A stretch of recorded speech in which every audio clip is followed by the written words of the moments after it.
လုံးပဲမင်္ဂလာပါရှင်ချိုကိုကင်း channel မှာပြန်လည်ကြိုဆိုပါရရှင်ကျမဒီနေ့ချက်ပြမယ်ဟင်းလေးကတော့ငါးရီချိုဟင်းလေးပဲဖြစ်ပါတယ်ရှင်အားလုံးပဲ like ပါကြည့်ရှုပေးကြပါအောင်နော်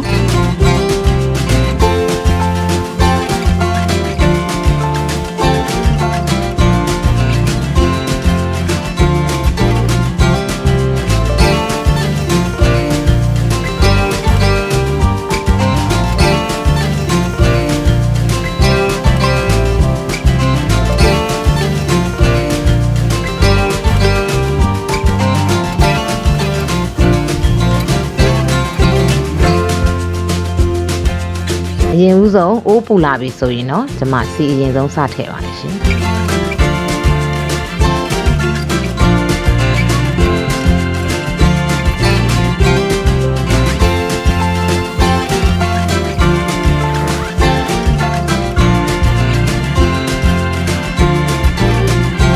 စီလေးပူလာပြီဆိုရင်တော့စောစောကထောင်းထားတဲ့ကြက်သွန်လေးထည့်ပါမယ်ရှင်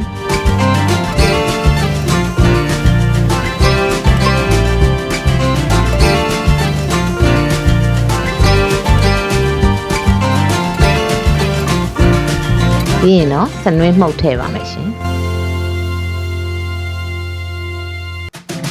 စနွေးမှုတ်လေးထည့်ပြီးရင်တော့မှုေပေးပါမယ်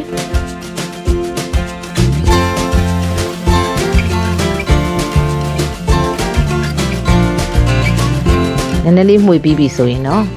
ကျမငရုတ်သီးအစိမ်းမှုတ်ထည့်ပါမယ်ရှင်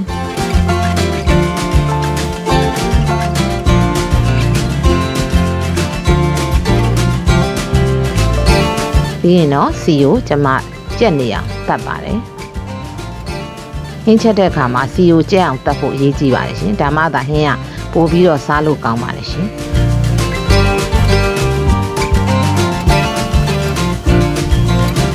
မွေနေနဲ့မှာစီလေးနည်းနည်းလေးကြက်လာပြီဆိုရင်တော့ကျမငှက်ပြားကြီးထည့်ပါတယ်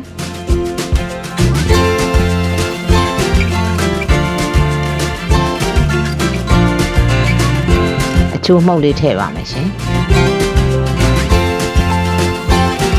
ပြီးရင်တော့ကြက်နေအောင်မှုေပါမယ်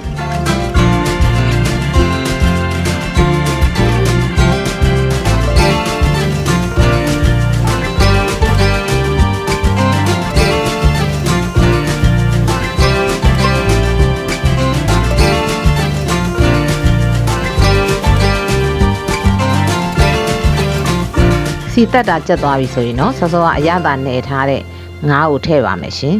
ကျမကတော့ငကြင်းကိုအသုံးပြုထားပါတယ်ရှင်ပြီးရင်တော့အရသာဝင်အောင်လို့မှုေပေးပါမယ်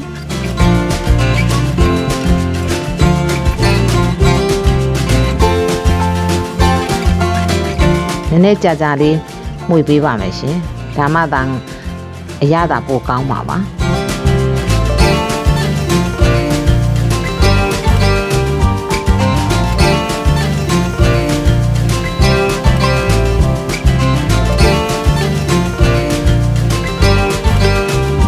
အဲ့လိုလေးမှုေပြီးသွားပြီဆိုရင်တော့ကျွန်မငရုတ်သီးစိမ်းတွေထည့်ပါတယ်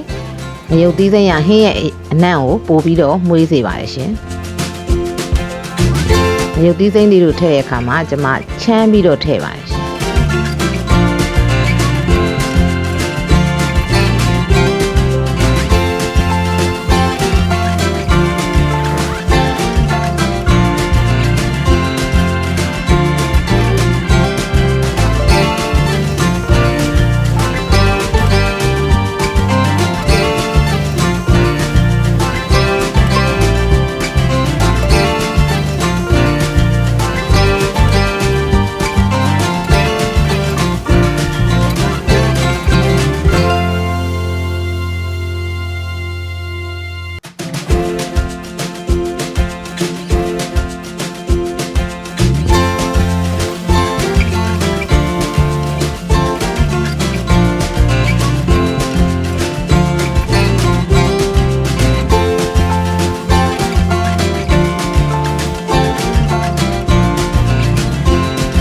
အဲ့လိုလေးမှုေးပြီးသွားပြီဆိုရင်တော့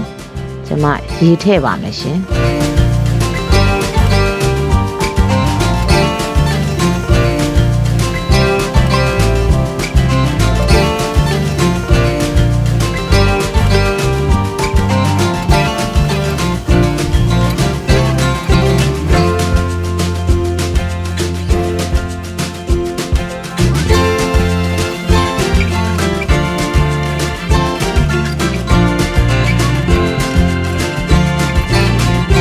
လိုလေးရေထည့်ပြီးသွားပြီဆိုရင်နော်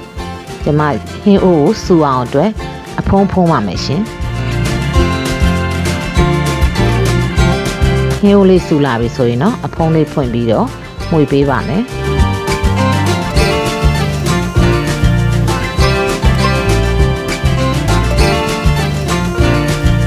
ငါးရေချိုဖြစ်တဲ့အတွက်အရေများများလေးနဲ့ချက်ရပါတယ်ရှင်ဒါမှသာစားလို့ပို့ပြီးတော့ကောင်းပါတယ်စီချမ်းရေချမ်းလေးနဲ့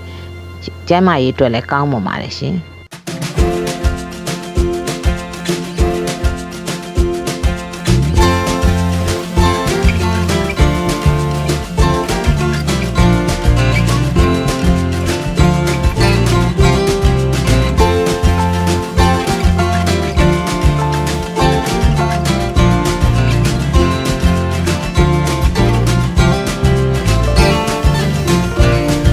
ပြီးရင်တော့အရသာလေးမြည်ကြည့်ပါမယ်ရှင်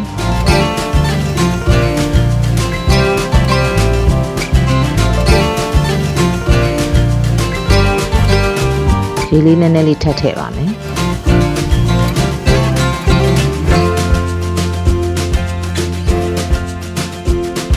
ပြီးရင်တော့မှွေပေးပါမယ်ရှင်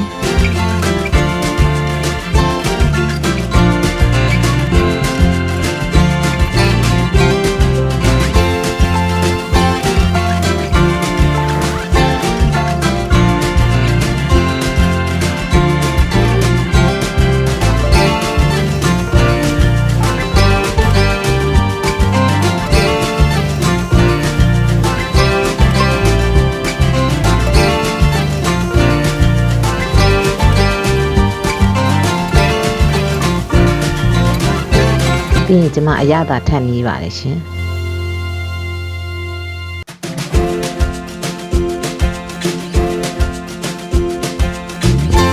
ပြီးရင်တော့ကျမနန်းနန်းပင်လေးအုပ်ပါမယ်ရှင်ဒါမှသာဟင်းကအရန်ကောင်းပြီးတော့အရသာရှိတဲ့ဟင်းတစ်ခွက်ရမှာပါရှင်ဟုတ်ကဲ့အခုဆိုရင်တော့အရသာကောင်းမွန်ပြီးတော့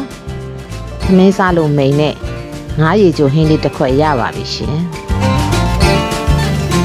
ဟုတ်ကဲ့အခုလိုကျမရဲ့ဗီဒီယိုလေးကိုအဆုံးထိပြီးအောင်ကြည့်ရှုပေးတဲ့တယောက်ချင်းစီတိုင်းကိုအထူးပဲကျေးဇူးတင်ရှိပါတယ်ရှင်ကျမရဲ့ဗီဒီယိုလေးကိုကြည့်ရှုခြင်းနဲ့ဆိုရင်တော့ like and subscribe လေးလုပ်ပြီးတော့အားပေးခဲ့ကြပါအောင်နော်